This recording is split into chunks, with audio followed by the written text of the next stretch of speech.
Yes, hello, ma'am. Good evening, Sakshi. How are you? I'm good, ma'am. How are you? I'm also good. How's the preparation going on?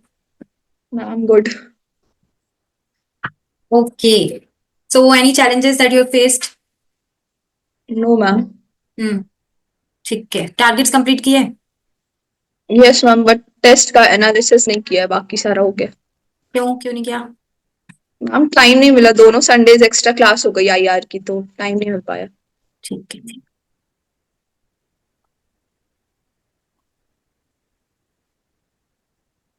Lectures revise कर लिए हैं ठीक है answer writing session on IR के 2 question लिखे yes ma'am, आपको send भी किया है। हाँ ठीक है ओके सी साइड देख रहे हो करंट अफेयर्स देख रहे हो yes ma'am. Oral test prepare करके आए हो यस इंडिया मैम। की फॉरेन पॉलिसी यस ठीक ma'am. Okay tell me about the core features of India's foreign policy ma'am अच्छा ठीक है पहले आप बताओ क्या पढ़ के आए हो ma'am India's foreign policy is a set of principal policies or action that guides how India interacts with other countries and its role in international affairs. And its main objective is to protect protect India's national interest and promotes secures peace and security and to stop war-like situation and these all and there are various principles that guide India's foreign policy. Like first one is Panchashil.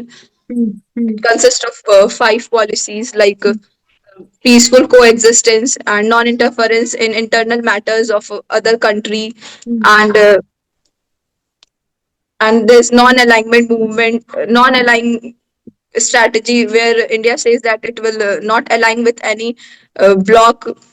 It will be independent in its decision making, hmm and it helps. It also helps in foreign aids. It provide humanitarian assistance to other countries, hmm and there are 6 phases in Dr. S. Jaishankar described for the India's foreign policy. And in this, the first one is from 1947 to 1967. It is an optimistic phase where India says that it will not get aligned with any other power. It will be independent in its decision making, and here also we face war with China. So after this phase ends, and the second phase come from 1967 to 71, in which India realized that it need to be pragmatic in its decision and it needs any power with themselves that support them in international affairs, and at international platform there must be any country supporting India in times of needs. And then comes the third phase where there is war with Pakistan on Bangladesh issue, where Bangladesh got separated from Pakistan, and here the world come to know that India is also India started showcasing its power to all countries, and then comes the phase where everyone sees India as a balancing power, like in Russia and Ukraine war. India has played a great role, and then comes the phase where everyone sees India as a growing country. Tell me And what are the challenges that we are witnessing?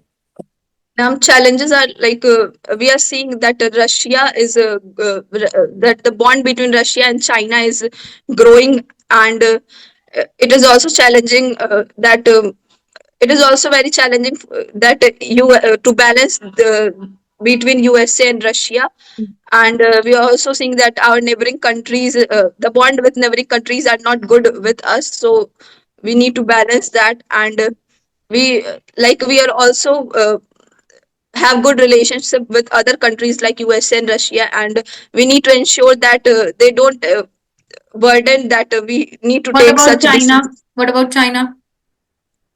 China is also Hmm. like encircling India from Hmm. every side Hmm. and Hmm. taking Belt and Road Initiative. Other issues that we are facing at the international level, climate change, okay, energy Yes, ma'am. security, ठीक है, चलो, okay.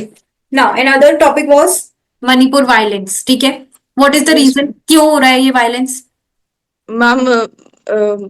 there are there's a conflict with between two communities, one community and tribes like Metis community and Naga and Mizo tribes. Like in Manipur, the central region belongs to Metis community, and northern parts belong to Naga tribes, and southern parts of Manipur belongs to uh, the Mizo tribes. So the Metis community is demanding for scheduled tribe status so that they also move toward the hilly regions and occupy land and enjoy all the benefits with which the tribes are getting in Manipur. As we see in there are on 10% land, 65% of Metis communities are residing, and the hilly regions only 10% of them are residing. So there is conflict for this. Okay, tell me about the physical geography of Manipur. कौन कौन से states border करते हैं मणिपुर को? Don't know. ये तो पढ़ के आना चाहिए था। Okay, what are the impacts of this violence? Ma'am, peoples are getting disclosed. Many of them were getting killed, and like day to day activities are getting hampered, like education, healthcare, and people have fear to get outside from their home. They have taken weapons, and these all are issues. ठीक है, physical geography क्या है? कौन कौन border करता है मणिपुर को? Nagaland, Mizoram and Assam. Assam सभी नॉर्थ ईस्टर्न स्टेट्स को बॉर्डर करता है फर्स्ट ऑफ ऑल, ठीक है। फिर मणिपुर इंटरनेशनली म्यांमार के साथ बॉर्डर शेयर करता है, ओके। Okay, ma'am. ठीक है, मेजर रिवर्स पता है मणिपुर में? Barack river. बराक रिवर कहां पर फ्लो करती है? मणिपुर में, ठीक है। Okay, ma'am. चलो, ओके, चलो अब मैं आपके आंसर्स चेक कर देती हूँ।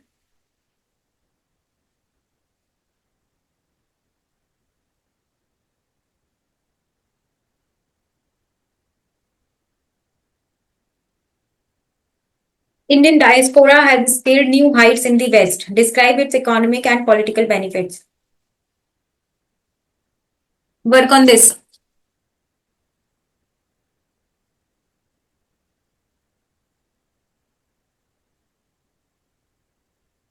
इसमें आप रियल लाइफ एग्जांपल दे सकते हो। For example we have Sundar Pichai. Ma'am, I've given a political one.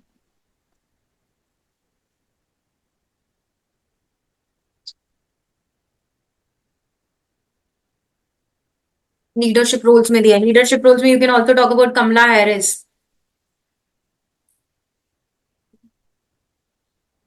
ठीक है।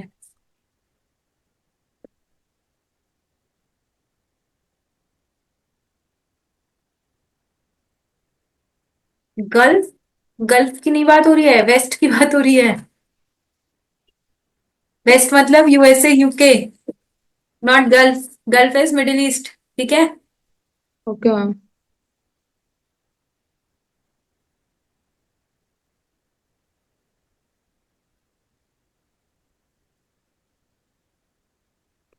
ठीक है, nice nice nice.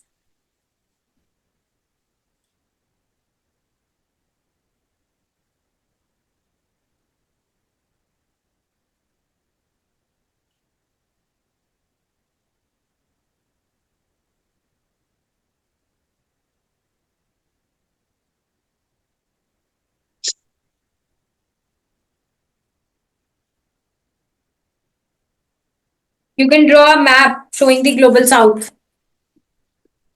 Okay, ma'am. Substantiate climate change with IPCC report.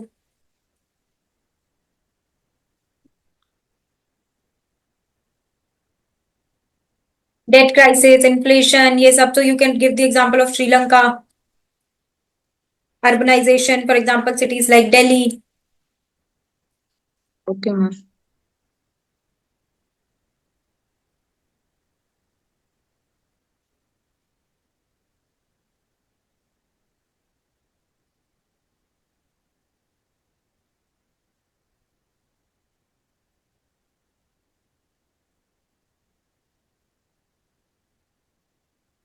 Work on the conclusion, ठीक है। इसमें you can talk about different operations जो India launch करती है, ठीक है। Okay ma'am. गवर्नमेंट इनिशिएटिव्स आप लिख सकते हो, neighbourhood first policy, act east policy,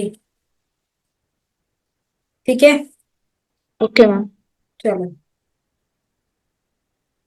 ये क्या है?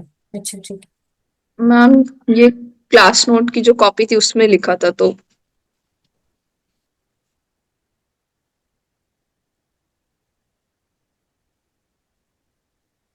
You can substantiate it with the views of S Jaishankar, ठीक है। Okay ma'am. फॉरेन डिग्निटरीज वगैरह के व्यूज लिखो इंट्रो में।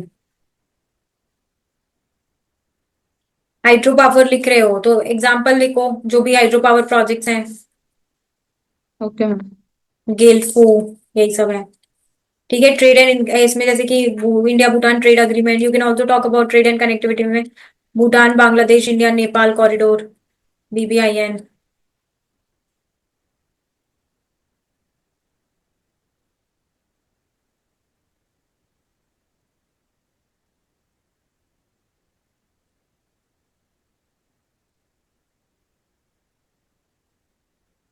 व्हाट्सएप, ठीक है, ठीक है। ओके, तो I hope you understood the challenges, ठीक है। Yes ma'am. Any question you want to discuss in particular? No ma'am. ठीक है, okay, fine. Okay, any other issues that you have? कोई इश्यूज है?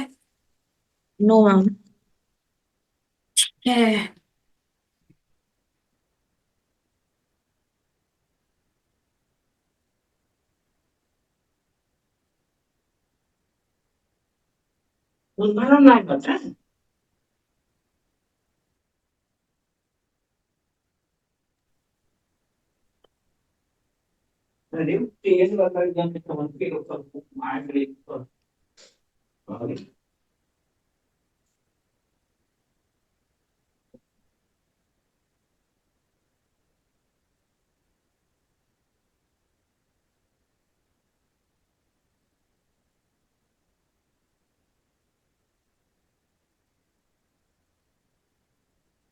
अभी देखूं? हाँ,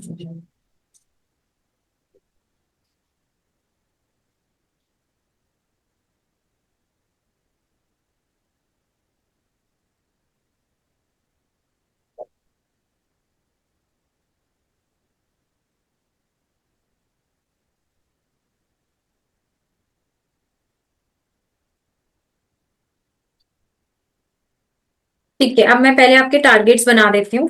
ओके, आजकल कौन सी क्लास चल रही है? Ma'am science and take.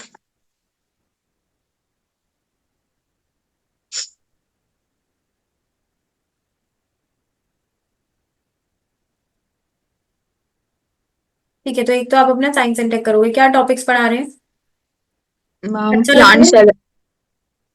Ma'am थोड़ा साइंस बैकग्राउंड नहीं है इसलिए थोड़ी दिक्कत हो रही है बट हो जा रहा है। नोट्स रिवाइज करने हैं आपको अपने, ठीक है, यही करते रहना है आपको। Okay current ma'am. अफेयर्स में आप अपना वही न्यूज़पेपर क्विज सॉल्व कर रहे हो? नो मैम सिर्फ क्लासेस जो होती हैं वो अटेंड कर दो और डीएनए। क्यों क्विज क्यों नहीं? चलो, नेक्स्ट सेशन में मैं आपको MCQs ही सॉल्व कराऊंगी, okay ma'am. Science and tech के भी और करंट अफेयर्स के, ठीक है। Oral okay test ma'am. Next session में। चलो, ओके।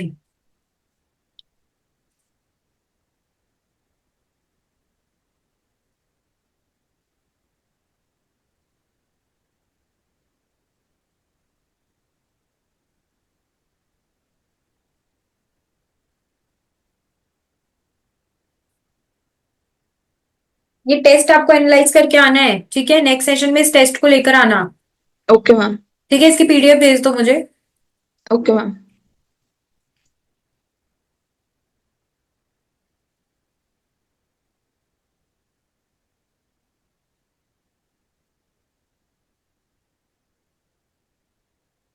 और कौन सा टेस्ट बचा हुआ है?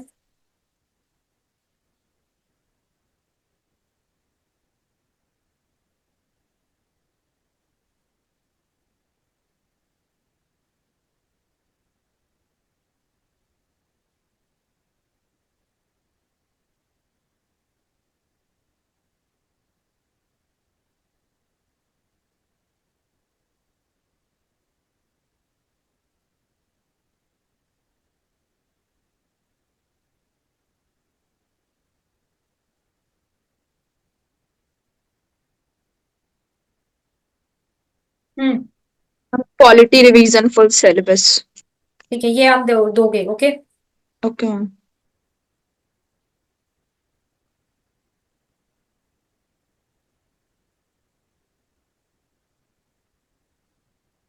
ठीक है, okay. So okay when ma'am. Will be your next session? Your next session will be on 5th Feb। ठीक है, ठीक है, okay ma'am. Okay. Anything you want to ask? No ma'am. Okay.